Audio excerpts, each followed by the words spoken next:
पहले मेरी आंखें फूट क्यों नहीं जाती? जिस जिस सर पर शेरों ताज मुकुट शोभित करते थे, आज उस सर पर जटाएं बढ़ाई जा रही।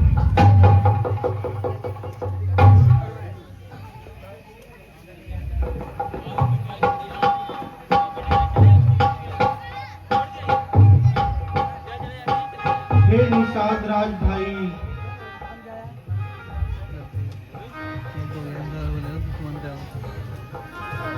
हमें आगे और भी ऋषि मुनियों के दर्शन करने हैं, इसलिए हम यहाँ से प्रस्थान करना चाहते हैं। प्रभु, आपको जंगल ऋषि मुनियों के आश्रम के बारे में नहीं पता होगा। मैं यहीं का रहने वाला निवासी हूँ, जंगल की हर एक गलियों से वाकिफ हूँ। इसलिए प्रभु, हम आपको ऋषि मुनि के आश्रम तक ले चलते हैं। ठीक है निषाद राज जी, चलिए। हे मेरे साथ जा रहे हैं। जैसी आज्ञा हो महाराज। चलिए प्रभु, अब हम प्रस्थान करते हैं।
हे मंत्री, मंत्री मंत्री बूढ़े मंत्री, बात गई बहुत दूर, पीछे हटते हैं नहीं सती सिंह और सूर।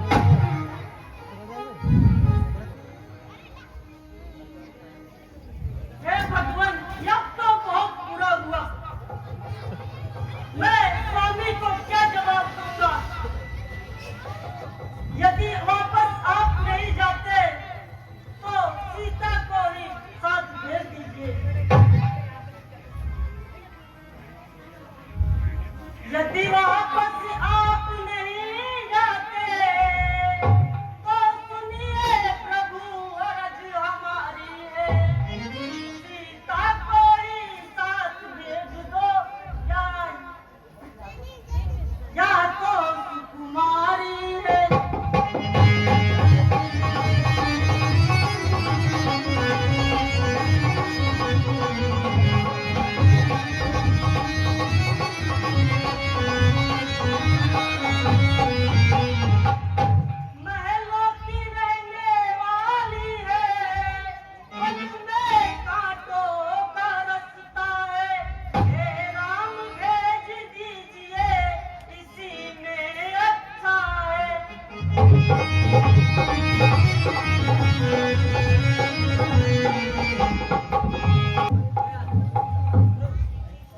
मंत्री जी, सोने की चमक कभी भी सोने से अलग नहीं होती, चरणों की रेखा चरणों को धोने से अलग नहीं होती। चांदनी चांद संग रहती है, बिजली घन संग रहती है, पत्नी पति की अनुगामिन है, जड़ सृष्टि तलक यह कहती है स्वर्गपुरी सी अवधपुरी, पर मुझे ना ललचा सकती है।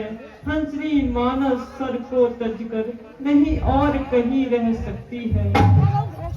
अच्छी मुसीबत मेरे सिर पड़ी। लखनलाल, आप भी अयोध्या चले चलो। आखिर अयोध्या को कौन संभालेगा? भैया सुमन, जाकर माता के कई से कहना, अब घी के दिए जलायो, जो काटे थे सो निकल गए, निष्कंटक राज जलायो। ये भी कह देना क्षमा मुझे, हम बेटे वह महतारी है, जो कृपा उन्होंने हम पर की, हम उसके भी आभारी हैं।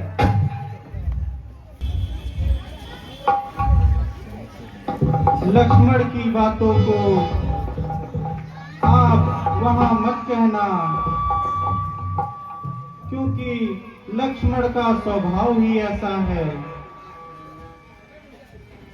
अब आप यहाँ से अयोध्या वापस लौट जाएं। आखिर यह तार निकालना है, कुछ और न होने वाला है। अब लौट चलो अवध को, यहाँ कोई न सुनने वाला।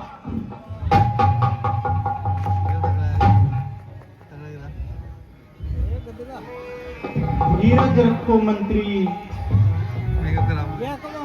जाओ पिताजी को धीरज बंधाओ,